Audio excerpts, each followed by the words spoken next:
you said sometimes there is a benefit for being a foreigner. And I was just thinking, I can so relate because, because I've been working in a, U.S. corporation in the financial industry for a long time. And sometimes I use a Japanese card, like, I often get criticized for because I have to write the research report all the time. And then, sometimes I write the long-winded sentences and then my boss pointed out, oh, I'm sorry, in Japan, we tend to write the long sentence. And probably not true, but my boss was laughing and, oh, okay, Yuka and her Japanese cards. So sometimes, you can take advantage of being a foreigner. Like Anthony, so maybe what are the benefits of being foreigners in Japan? If you could share some examples. Sure. Yeah, I think you have to be careful about that. So for me, the benefit is the standards are different. So for example, some Keigo and I can introduce myself in companies, I can write emails and do kind of entry level Keigo, but I can't sustain a 2 hour long meeting filled with the right Keigo words and grammar and things like that. However, if I can just do a little bit of Keigo, I get a foreign pass, so those are the advantages. We're not expected to be perfect. However, on the flip side, I never use my nationality as an excuse or say this is how it's done in America, because that won't work in Japan. So to answer your question, the benefits are that we are allowed to be different or expected to be different, but I don't think we can, actively use our country as an excuse to do something, if that makes sense. Yeah, actually, I'm so regretting that I spoke because I didn't mean to offend anybody, Japanese or American or anybody. Oh, I don't So think you did. no, I actually, don't think no it's one's worse. but offended. Yeah, nobody. sometimes, yeah, I know, being a foreigner, I'm not recommending that you use the being in the foreigner status as an excuse. So thank you, Anthony. You made it clear. Thanks.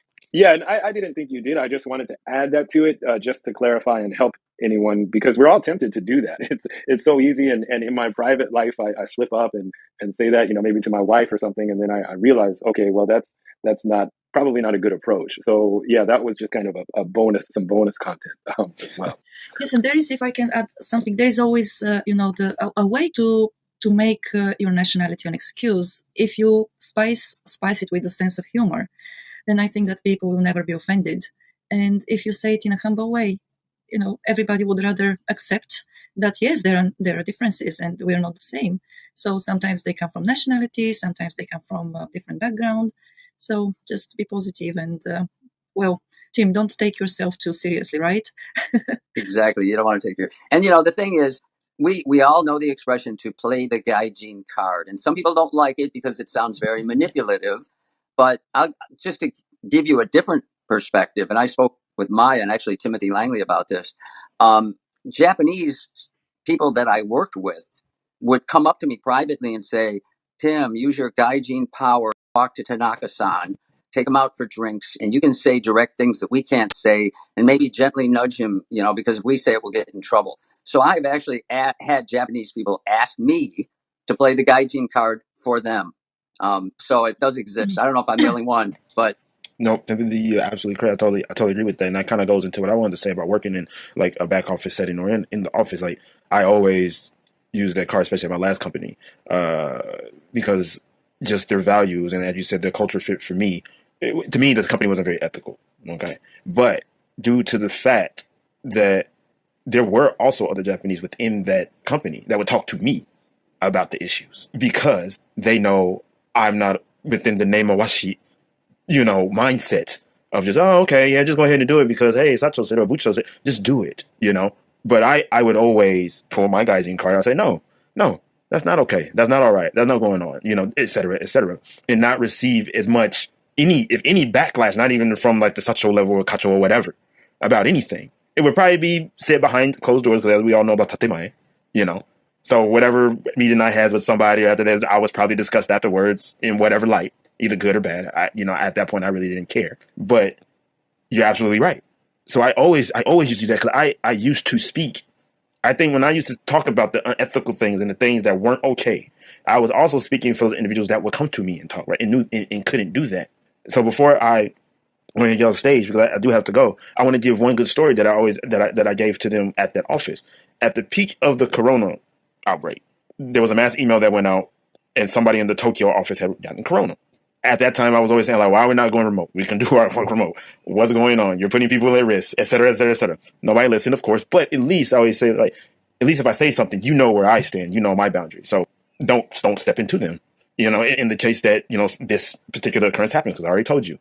So when that message came out, I sent to everybody, and that message basically stating that I was very unfortunate and very professionally. Is now at this point, since somebody has received corona, is HR putting anything in place to have some type of shifted remote work or whatever it so may be? 30 individuals like that email. 30, not only foreigners, Japanese as well, and nothing still happened. And I told people that, I'm like, do you all realize that? You have to realize that, and people don't look at it like that. 30 people like that email. So why didn't 30 people say anything? Why? I appreciate, what you said, Ashley, and I feel for you. I think the key is when you say play the Gaijin card, if you're always playing it, it has no power. And I think anyone who is strategic understands that when you're in Japan, you got to pretty much, do your best to follow the rules. But as you said, sometimes you have to pick your battles. And in your case, it was based on your values, right? Something that you felt was very important to take a stand. And if you do it not all the time, strategically, when you really believe in something, I think then there is, a nobility about that. There's something that's very, very good about doing it. So I feel for you. Thanks, Timothy. And I understand where it was coming from. For me personally, my experience, like how I see the benefit of being a foreigner in Japan is when it comes to networking and build relationship. I think it's a great icebreaker to start a conversation when you're a foreigner, because it trigger sort of interest, from the other party, and that's where I think it's very beneficial. If I was, my wife is Japanese, right? And just the way she interact with new acquaintances, it's very more formal and there's not much questions. But because I'm a foreigner, I always have like, so where are you from? And then, we can start talking about things that are either unrelated to what we're trying to do. But I really felt like it's a great ice-breaking attribute. Yeah, I have to second that, and all of this connects back to Yuka's original question, but that's a great point. Try going to a 100% Japanese business networking event, and it's people are going to talk to you. They're going to say, who is this guy here who looks different or acts different than all of us? And you end up striking up all of these conversations and making connections, and that's, for better or worse, yeah, it is a great icebreaker. So I thought that was a good point. Yeah, and I also think this is in the advantage part. As Anthony mentioned, if you're not a native Japanese speaker, and even if you are, you might not be that good at using Keigo, but because you're a foreigner and they see you put in a lot of effort to learn their language and do your best and that you're sincere and you're trying, that's worth a lot here, in my opinion. Yeah, absolutely.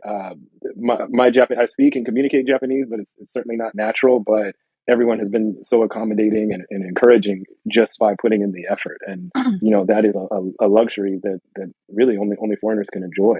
And if I can add one more thing, that we always need to start with the showing respect here.